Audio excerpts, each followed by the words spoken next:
Hello வணக்கம் நண்பா, என்னுடைய பேர் விஜயதுரை. இன்றைக்கி இந்த வீடியோவில் மாவன் படத்துடைய மூவி ரிவ்யூ பார்க்க போகிறோம். புதுசாக என்னுடைய சேனல் பார்க்கணும், சப்ஸ்கிரைப் பண்ணுங்கள், ஷேர் பண்ணுங்கள், லைக் பண்ணுங்கள், கமெண்ட் பண்ணுங்கள். ஸோ இந்த மாமன் படத்தில் யார் யார் நடிச்சிருக்காங்கன்னு சொல்லி உங்களுக்கே தெரியும். சூரி, ஐஸ்வர்யா, ராஜ்கிரண் மற்றும் பலர் இந்த படத்தில் நடிச்சிருக்காங்க.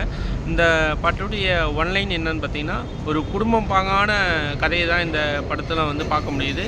ஸோ ஒரு குடும்பத்தில் மாமான்ற கேரக்டர் வந்து எந்தளவுக்கு முக்கியம், ஸோ இந்த படத்தில் எந்தளவுக்கு மாமா கேரக்டரை வந்து மையப்படுத்தி இந்த படம் உருவாக்கியிருக்கான்றது இந்த படத்தில் பார்க்க முடியுது. ஸோ இந்த படத்தில் என்னன்னு பார்த்தீங்கன்னா, சூரிய வந்து அதாவது சூரிய வந்து அக்கா பையன் பிறக்கிறாங்க. ஸோ அந்த அக்கா பையனோட எப்படியெல்லாம் ட்ராவல் ஆகிறாரு, அக்கா பையனும் இவருக்கும் வந்து உள்ள உறவு எப்படி, அதை வந்து எமோஷ்னலாக வந்து காமிச்சிருக்காங்க. ஸோ எந்த விதத்துலையுமே சூரியன் வந்து அக்கா பையனை வந்து விட்டு கொடுக்காம அவனை செல்லம் கொடுத்து வளர்த்து, ஸோ அந்தளவுக்கு மாஸ் பண்ணியிருக்காரு இந்த படத்தில் சூர்யா அவர்கள். சூரிய நடிப்பு பார்த்திங்கன்னா ரொம்ப அருமையாக இருந்தது.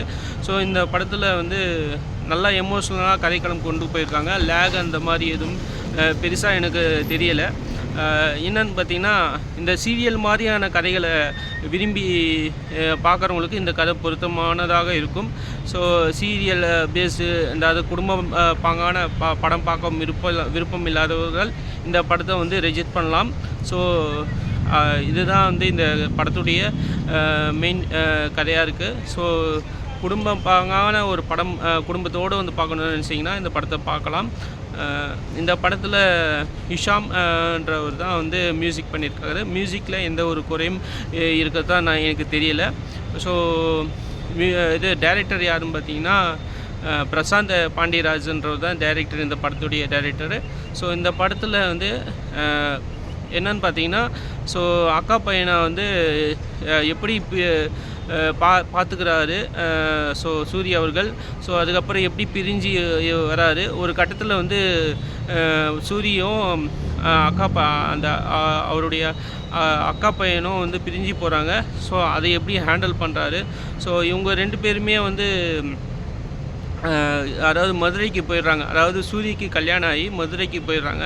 ஸோ அப்போது அந்த அக்கா பையனை பிரிஞ்சு இருக்க வலி வேதனையை வந்து படத்தில் வந்து எமோஷ்னலாக வந்து சூப்பராக வந்து காட்டியிருக்காங்க. ஸோ அக்கா பையனுக்கும் சூரியோட அக்கா பையனுக்கும் மாமாவுக்கும் உள்ள உறவை வந்து அந்தளவுக்கு ரொம்ப பாண்டிங்காக காமிச்சிருப்பாங்க. ஸோ அதுக்கப்புறம் அந்த பையன் வந்து ஒரு கட்டத்தில் வந்து புரிஞ்சிக்குவாங்க. அதுக்கப்புறம் வந்து லாஸ்ட்டாக வந்து கிளைமேக்ஸில் வந்து சூரியோடைய ஒய்ஃபே வந்து சமாதானமாகி எல்லாம் ஒன்றா சேர்ந்துடுவாங்க. அதுதான் ஒரு கதைக்களமாக இருக்குது. ஸோ சூரியோடைய அக்கா பையன் வந்து என்ன சொல்கிறது, புரிஞ்சிக்காமல் வந்து எல்லா நேரத்துலேயும் வந்து சூரியக்கு கல்யாணம் ஆன நேரத்துலேயும் சரி, சூர்யா எல்லா நேரத்துலையும் இருக்கிறதுனால இவங்களுக்கு வந்து ஒரு சூரியோடைய வாழ்க்கையில் வந்து பிரச்சனையாக இருக்குது. அதுதான் வந்து கதைக்களமாக எடுத்திருக்காங்க. ஸோ அதுக்கப்புறம் எல்லாருமே வந்து குடும்பத்தில் லாஸ்ட்டாக எப்படியெல்லாம் ஒன்று சேர்றாங்கன்றது கதையாக இருக்குது. அப்புறம் ராஜ்கிரண் அவர்களுடைய நடிப்பு வந்து சூப்பராக இருந்தது. கடைசியாக வந்து ராஜ்கிரண் அவர்களும் அவர்களுடைய மனைவியும் இறந்துடுறாங்க. அது ஒரு சோகமாக இருந்தது.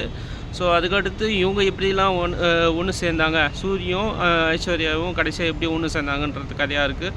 ஸோ நடுவில்லாம் வந்து டைவர்ஸ் பேப்பர்லாம் வந்து அமைச்சிருப்பாங்க சூரியோடைய மனைவி ஐஸ்வர்யா. ஸோ இதுதான் இங்கே கதைக்களம். குடும்பத்தோடு வந்து ஒரு சீரியல் பேஸ்டு ஒரு மூவி பார்க்கணும்னு நினச்சிங்கன்னா இந்த மாமன் படத்தை பார்க்கலாம். ஓகே நண்பர்களே, என்னுடைய ஆனஸ்டான ரிவ்யூ தான் நான் கொடுத்துருக்கேன். இதில் வந்து யாரையும் வந்து நான் புண்படுத்தும் நோக்கத்தோடு எந்த ஒரு விஷயமும் சொல்லலை. ஸோ இந்த வீடியோவுக்கு லைக் பண்ணுங்கள், ஷேர் பண்ணுங்கள், சப்ஸ்கிரைப் பண்ணுங்கள், கமெண்ட் பண்ணுங்கள்.